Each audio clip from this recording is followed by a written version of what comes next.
সুভাষ একটি সোনার দোকানে কাজ করত এবং তার স্ত্রী একটি পেন কারখানায় কাজ করত।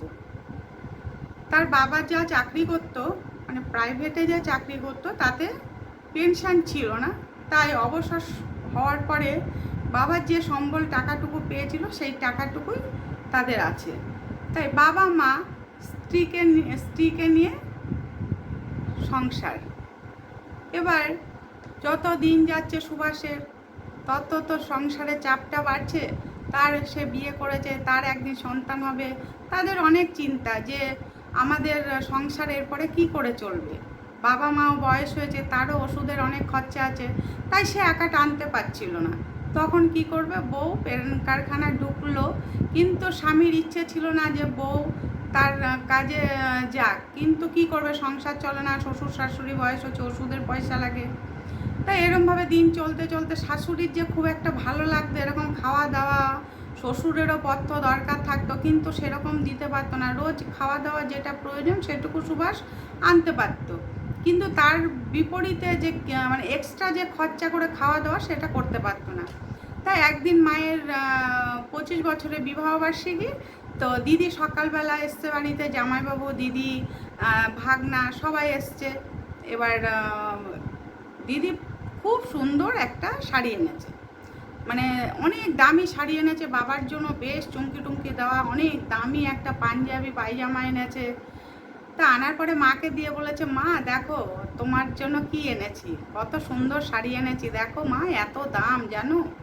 তখন মা তো দেখে খুব খুশি, মেয়ে এত দামি শাড়ি এনেছে, বাবার জন্য এত দামি পাঞ্জাবি এনেছে।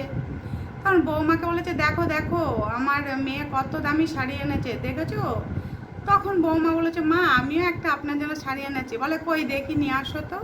তখন বৌমা শাশুড়ির শাড়িটা নিয়ে আসবে, নিয়ে এসে যখন দেখা, বলে, ও বা এ তো মনে হচ্ছে একদম সেই আদ্যিকালের শাড়ি, এইসব শাড়ি কেউ পরে নাকি বৌমা এখন, যাকে এনেছো যখন থাক। তা পাশে সরিয়ে দিয়ে মেয়ের শাড়িটা গায়ে জড়িয়ে টড়িয়ে দেখছে যে কেমন লাগে।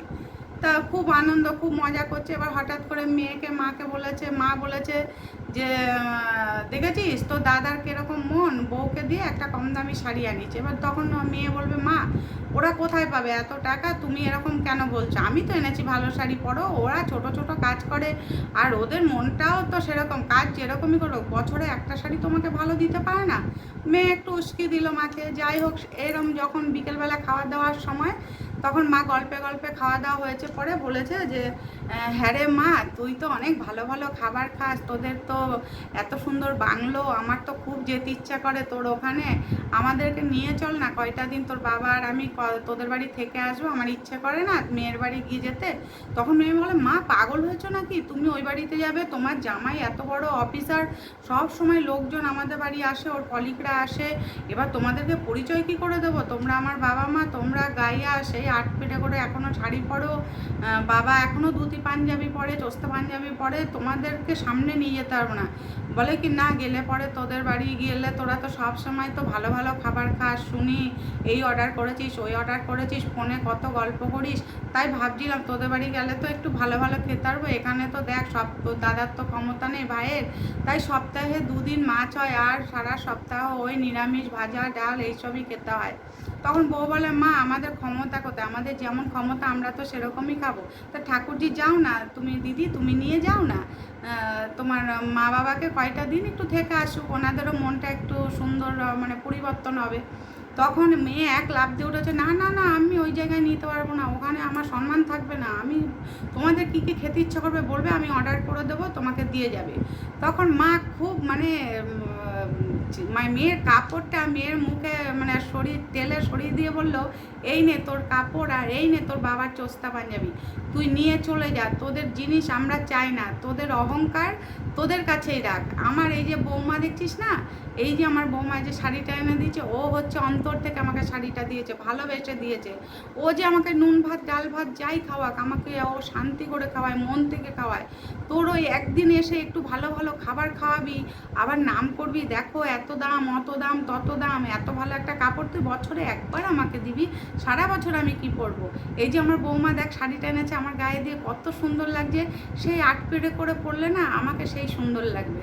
তোর শাড়ির আমার দরকার নেই, তোর কোনো জিনিস অর্ডারও করতে হবে না, খাওয়া দাওয়া। আমি তোকে পরীক্ষা করছিলাম, তুই আমার একটা সন্তান, এও হচ্ছে অন্য বাড়ির মেয়ে, সে আমাকে কতটা ভালোবাসে আর তুই আমাকে কতটা ভালোবাসিস। তোর মান সম্মান আছে, আমার বৌমার মান সম্মান নেই। এই অন্যের মেয়ে যদি আমাকে নিয়ে সংসার করতে পারে, তুই 2টো দিন আমাদের নিয়ে রাখতে পারবি না? তোকে আমি এতক্ষণ পরীক্ষা করছিলাম যে তুই কি বলিস। দেখ তাহলে তুইও মেয়ে, নিজের মেয়ে, আর ও হচ্ছে পরের মেয়ে, কেমন নিজের মেয়ে হয়ে গেল।